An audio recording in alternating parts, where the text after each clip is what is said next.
G'day everyone. We've had a few questions in regards to how Air BnB works. Is it worth it?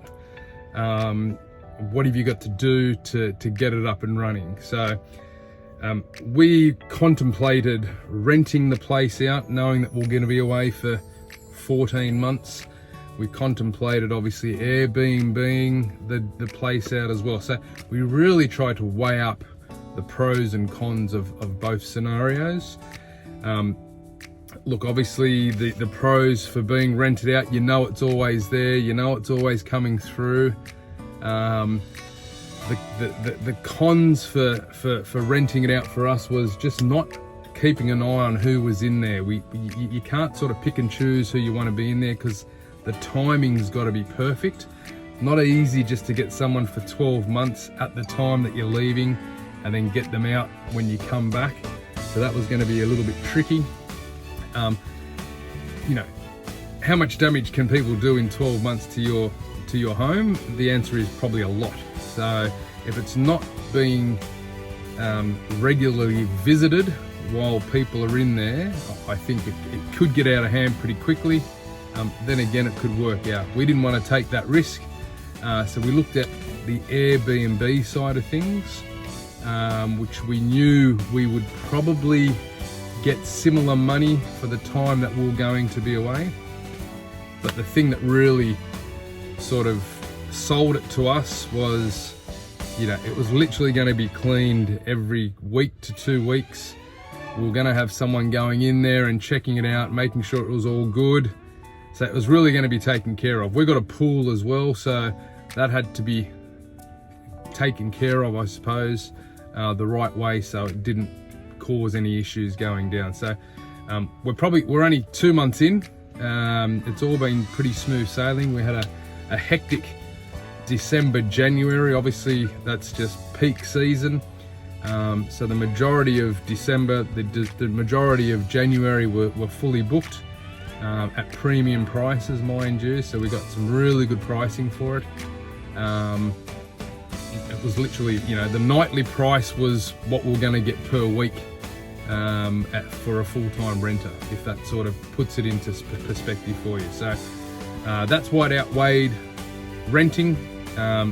We're still very early days, we're only 2 months in. It has been pretty good so far.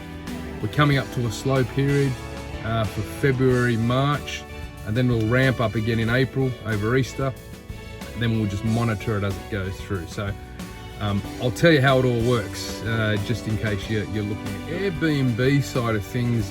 It's very simple. They're, you know, a company that have been around for quite a while now, and they know exactly what to do. They're a huge company.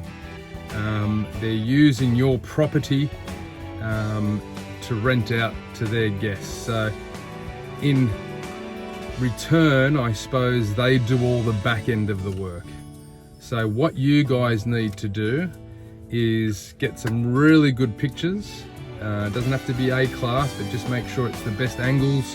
You know, what's the most exciting thing about the place, things to do. Just if you can capture those in some really good photos, and they're your photos. Probably the more photos, the better. Even your bedrooms and your bathrooms, just make sure you get it super clean. Take some really nice photos and put all those on.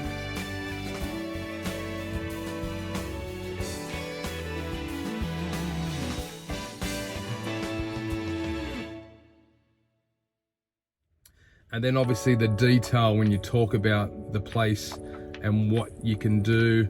You've got to really capture the market in regards to just your text, making sure it sounds a lot better than what it is. So that's what we did. I'll put some text up when I put the video through with some photos, just to show you what we were working with, and that way you'll get an idea of what to do and how to go about it.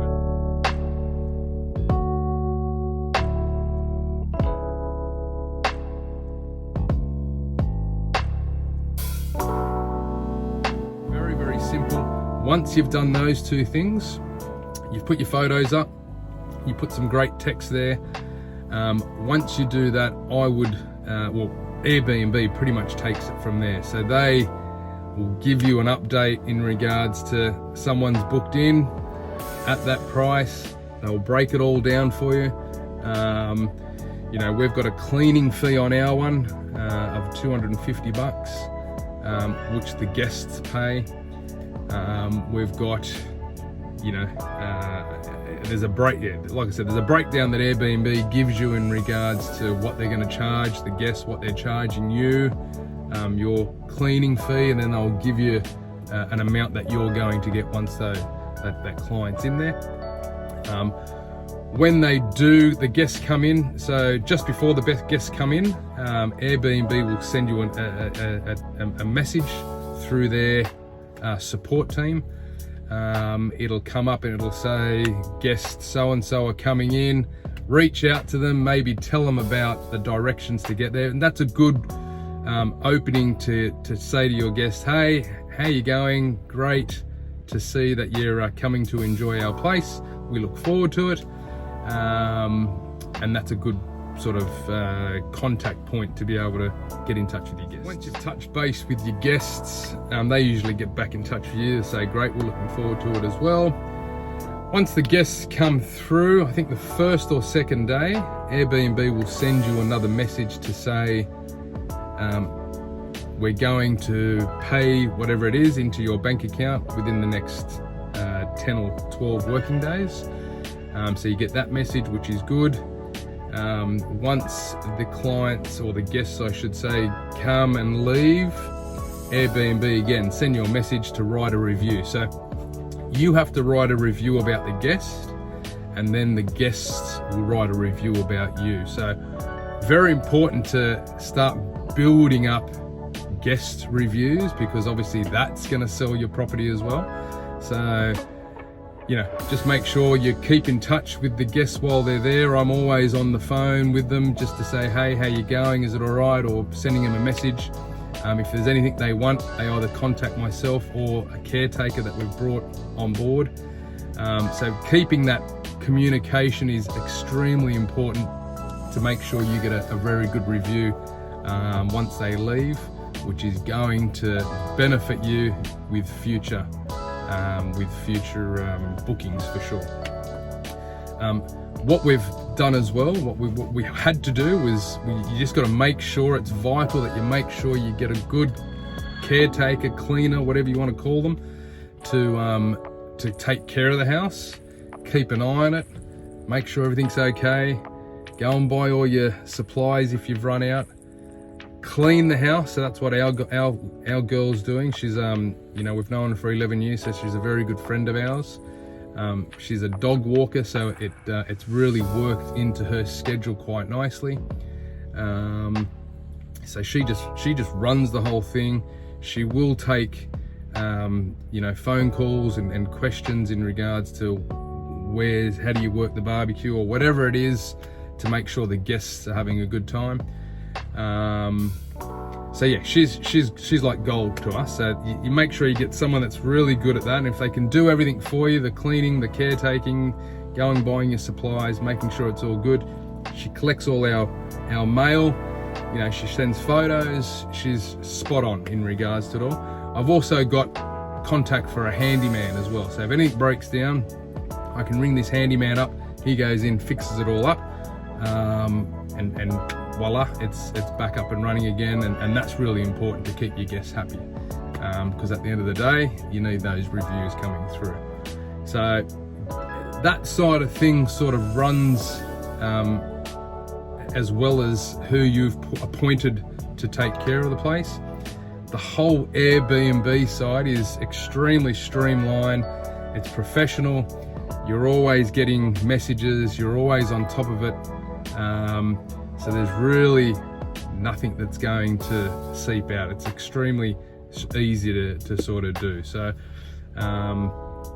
hopefully that gives you an idea of what you can do. Like I said, it's taking care of all our bills and everything else, and it's giving us probably going to give us more money than what we expected. So it's probably going to help our financial situation as well while we're traveling, which is good.